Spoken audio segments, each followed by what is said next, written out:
Ajna, kad ti kažem, nema govora da je Faruk homoseksualac, znam čovjeka godinama. Ali danas ti nije nikom za virovat. Znaš šta, ja kad se zaljubim, ona sam luda. Kako sam ja ljubomorna, moj i Boži. Mene kad bi frajer privarija sa ženskom, ubila bi ga ka zeca, iz puške odmah.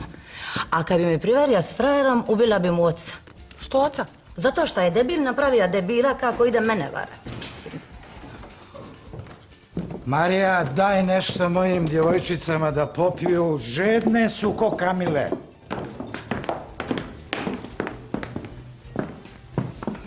Stvi, uđu, nema gledamo, Znam da nije homo, ali ovo je ipak malo pretjerano za njega. Znaš šta, možda je dvocijevka. I tak ima i muške i ženske, znaš. Ma ne vjerujem isto, ne vjerujem. Jer nigdje pak, gdje ste ja bosanca pedera, to nema ni u književnosti. A, slušaj.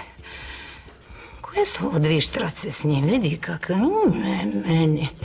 Ja nešto moram poduzeti. Stani. Polako, ipak si ti bivša ministra. Šta radi, jel? Ne, ja sam Sjedi, Faruk. Ču sjedi. Šta sad radi? Evo ti prilazim. Zagrlite me, zagrlite.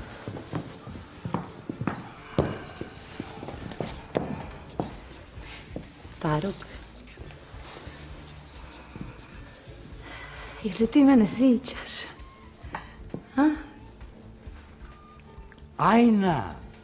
Ma kako da te se ne sjećam? Kako je tebe moguće zaboraviti? A znam da me je teško zaboraviti, A sjećam se ja tebe i to dobro. Bubamare, ajmo papa.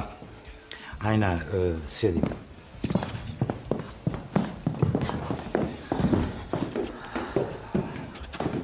Šta ćemo da popijemo? Lozu. Sa 2 kocke leda. Marija. Tu sam. Kakvu lozu točiš? 0,3, 0,5. 0,05. Daj nam 2 troduple, Marija. S ledom. A je skrenulo čovjeka, ne možeš ga prepoznat.